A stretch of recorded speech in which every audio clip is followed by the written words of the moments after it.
दोस्तों ऐसे चैनल में मैं आप सभी का स्वागत करती हूं। आज की वीडियो में हम लोग बात करने वाले हैं हमारे होम मिनिस्टर अमित शाह जी की पोर्टफोलियो एनालिसिस के बारे में। तो उनके पोर्टफोलियो में कौन कौन सी कंपनी है, कितने शेयर है, कितने परसेंटेज शेयर है, ये सारी बातें डिटेल में आज वीडियो में डिस्कस करने वाले हैं।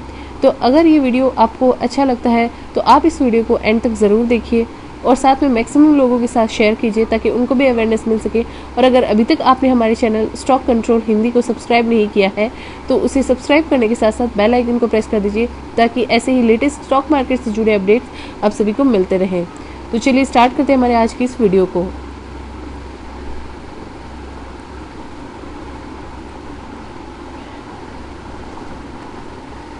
दोस्तों अगर हम बात करें होम मिनिस्टर अमित शाह की तो उनके इन्वेस्टमेंट के अंदर अगर हम देखें, पोर्टफोलियो का एनालिसिस करें तो उसके अंदर काफ़ी सारी ऐसी कंपनीज है जो कि लिस्टेड है और उन लिस्टेड कंपनीज के अंदर काफ़ी सारे अमाउंट्स के अंदर इन्वेस्टमेंट इन्होंने कर रखा है। और ये इन्वेस्टमेंट काफ़ी सारी ऐसी कंपनीज भी है जिनमें 1 करोड़ रुपए से ज़्यादा का भी इन्वेस्टमेंट है। और सेम यही तरह का इन्वेस्टमेंट जो इनकी वाइफ है सोनल अमित भाई शाह, उनका भी पोर्टफोलियो इसी तरह का है।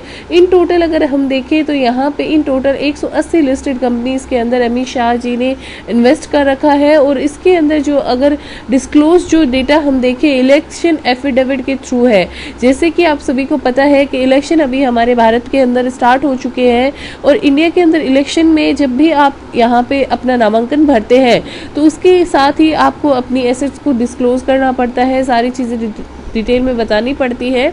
तो इसी वजह से जब अमित शाह जी ने अपना नामांकन भरा तो उसके अंदर यहाँ पे फ्राइडे नाइट को इलेक्शन एफिडेविट के थ्रू यहाँ पे जो है अपना डाटा डिस्क्लोज किया है। 180 लिस्टेड शेयर्स के अंदर इनका इन्वेस्टमेंट है इन टोटल। अनलिस्टेड शेयर्स के अंदर भी इन्वेस्टमेंट है। अनलिस्टेड शेयर्स के अंदर ऐसे ही कोई भी आदमी इन्वेस्ट नहीं कर सकता है, उनकी बहुत पहुंच होनी चाहिए तभी वो कोई किसी तरह का इन्वेस्टमेंट यहाँ पे कर सकता है। अब हम बात करें तो यहाँ पे जो लिस्ट आई है डिस्क्लोजर लिस्ट 181 नेम्स है, जिसके अंदर एक कंपनी है भारती एयरटेल जो कि हमें एयरटेल की सर्विसेज प्रोवाइड करती है, ये भी लिस्टेड है, इनका भी इन्वेस्टमेंट यहाँ पे किया हुआ है। टॉप 5 होल्डिंग की अगर मैं बात करूँ तो सबसे नंबर 1 पे आती है हिंदुस्तान यूनिलीवर। हिंदुस्तान यूनिलीवर ने दोस्तों लास्ट 5 ईयर्स से कुछ अच्छा खासा रिटर्न कमा के नहीं दिया है, फिर भी अमित शाह जी के पोर्टफोलियो में टोटल अगर हम बात करें तो यहाँ पे 1.4 करोड़ तक का इन्वेस्टमेंट यहाँ पे किया गया है। और उसके बाद आता है एमआरएफ का शेयर जो इंडिया का पहला ऐसा शेयर है जो इन लैक्स में ट्रेड करता है। और एमआरएफ के शेयर्स के अंदर जो अमित शाह जी का इन्वेस्टमेंट है वो इन्वेस्टमेंट है 1.3 करोड़ का। 3rd नंबर पे आता है कॉलपाल जो कि कोलगेट कंपनी है जो कोलगेट बनाती है, तो इसके अंदर यहाँ पे 1.1 करोड़ का इन्वेस्टमेंट किया गया है। और प्रोटेक्टर जो कि PGGHH, इसके काफ़ी सारे प्रोडक्ट्स आते हैं, हम लोग यूज़ भी करते हैं डेली यूज़ में, डेली रूटीन में। तो जैसे कि एरियल हो गया, जैसे कि आपका टाइड हो गया, विस्पर हो गया, काफ़ी सारे ऐसे प्रोडक्ट्स हैं जो PGHH बनाती है हेल्थ केयर के अंदर, हाइजीन के अंदर। तो इनके अंदर भी इनका इन्वेस्टमेंट है अप्रॉक्स 1 करोड़ हम मान सकते हैं, क्योंकि 0.96 करोड़ यानी कि 96 लैक्स का यहाँ पे इन्वेस्टमेंट किया गया है। और उसके बाद हम बात करें ABB इंडिया में भी अच्छा खासा इन्वेस्टमेंट है 0.7 करोड़। ABB इंडिया के बारे में अगर आपको डिटेल में जानना है तो आप हमारे चैनल पे कमेंट। दोस्तों ABB इंडिया की अगर मैं बात करूं तो ABB इंडिया यहाँ पे इलेक्ट्रिफिकेशन और यहाँ पे ऑटोमेशन के सेक्टर में काम करती है और तकरीबन 70 लाख रुपए अमित शाह जी के पोर्टफोलियो में ये इसका मेजर रोल है। तो टॉप 5 होल्डिंग की अगर हम बात करें तो टोटल अगर देखें तो 5.4 करोड़ नियरली यहाँ पे इन्वेस्टेड है इन 5 कंपनीज के अंदर। और जो है 1/3 ये टोटल इनका जो लिस्टेड पोर्टफोलियो है उसका 1/3 है। और इनकी टोटल पोर्टफोलियो की लिस्टेड पोर्टफोलियो की वर्थ यहाँ पे जो बताई जा रही है वो 17.4 करोड़ है। तो ये वर्थ जो है वो तो आपकी चेंज होती रहती है, जैसे जैसे शेयर्स का प्राइस चेंज होता रहता है उस हिसाब से चेंज होती रहती है। अब हम बात करें यहाँ पे अमित शाह जी की होल्डिंग की, तो अमित शाह जी की होल्डिंग जो कि हिंदुस्तान यूनिलीवर में हमने ऑलरेडी देख ली है कि 1.4 करोड़ है, MF में 1.3, कॉलपाल में 1.1, PGHH में 1 करोड़, ABB इंडिया में 70 लाख और कैनरा बैंक भी यहाँ पे उनके स्पाउस के अकाउंट में 3 करोड़ रुपए तक का इन्वेस्टमेंट कैनरा बैंक का आया हुआ है। और करूर वैसा बैंक के अंदर 1.9 करोड़ का इन्वेस्टमेंट है। गुजरात गुजरात फ्लोरोकेमिकल के अंदर 1.1 करोड़ का है और लक्ष्मी मशीन वर्क के अंदर 1.1 करोड़ और भारतीय एयरटेल के अंदर इनका है 1.3 करोड़। तो ऐसे अगर देखें तो इसमें अच्छा खासा इन्वेस्टमेंट जो है इन्होंने कर रखा है लिस्टेड कंपनीज के केस में। और अदर लार्ज होल्डिंग की अगर मैं बात करूं तो यहाँ पे अदर लार्ज होल्डिंग में इन्होंने आईटीसी के अंदर वीआईपी इंडस्ट्री जो कि सूटकेसेस और बनाते हैं, इन्फोसिस जो कि टेक्नोलॉजी सेक्टर में है, Grindwell, Norton, किमिंस India, Kansi,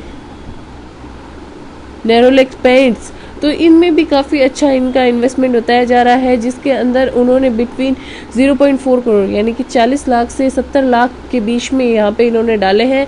unlisted security भी इनके पोर्टफोलियो के अंदर है जो कि अप्रॉक्स 3 लाख की बताई जा रही है। और इनके तो दोस्तों अब हम बात करें कि यहाँ पे अमित शाह जी की होल्डिंग के अलावा भी उनकी स्पाउस की होल्डिंग भी जो कि बताई गई है सोनल अमित भाई शाह की, इनकी टोटल जो नेटवर्थ है होल्डिंग है वो है 20 करोड़ रुपए की, जिसमें अप्रॉक्सीमेटली 80 लिस्टेड कंपनीज यहाँ पे बताई जा रही है, जिसमें मेन की होल्डिंग है सन फार्मास्यूटिकल इंडस्ट्रीज का, जिसमें इन्होंने 1 करोड़ रुपए डाल रखा है, करोड़ व्यासा बैंक में 1.9 करोड़ डाल रखा है, भारतीय एयरटेल के अंदर 1.3 करोड़, कैनरा बैंक में मेजर इन्वेस्टमेंट है। दोस्तों क्या आपको पता है कैनरा बैंक ने अभी रिसेंटली स्प्लिट अनाउंस किया था जिसकी रिकॉर्ड डेट भी आ गई है। रिकॉर्ड डेट जो बताई जा रही है वो है 15 मई। तो 15 मई से पहले जिसके भी कैनरा बैंक के शेयर होंगे उसको 1:5 का रेशियो में स्प्लिट के बाद शेयर्स मिलेंगे, यानी कि आपका एक शेयर जो है 5 शेयर के अंदर डिवाइड हो जाएगा।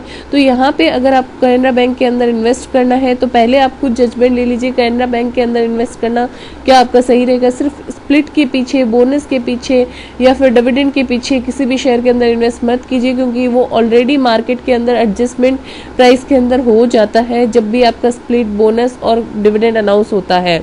अब हम बात करते हैं गुजरात फ्लोरोकेमिकल के अंदर भी यहाँ पे इन्वेस्टमेंट किया हुआ है सोनल अमित भाई शाह का, जिसमें 1.8 CR का इन्वेस्टमेंट है। उसके बाद लक्ष्मी मशीन वर्क्स के अंदर भी 1.8 CR का यहाँ पे इन्वेस्टमेंट किया गया है। तो अनलिस्टेड शेयर्स भी यहाँ पे बताए गए हैं जो कि 83,845 की यहाँ पे बताए गए हैं। अब यहाँ पे जो है अमित शाह ने जो नॉमिनेशन भरा है, बीजेपी के कैंडिडेट है, गांधीनगर से सीट के लिए यहाँ पे चुनाव लड़ रहे हैं और उन्होंने ऑलरेडी जो है सेम सीट पे वो जीते हुए हैं 2019 के अंदर। अब उन्होंने टोटल जो नेटवर्थ यहाँ पे डिक्लेयर की है वो की है टोटल नेटवर्थ यहाँ पे अपने शेयर्स के अंदर 21.9 CR की, जिसमें शेयर्स, बॉन्ड, डिबेंचर्स के अंदर भी इन्वेस्टमेंट था। अब यहाँ पे अगर एक कंपैरिजन माने तो जिसमें HUL के अंदर जो है 5,000 शेयर 2019 के पोर्टफोलियो में भी थे उनके, और उसमें यहाँ पे बताया जा रहा था टोटल वैल्यू 84 लाख की, जो कि अभी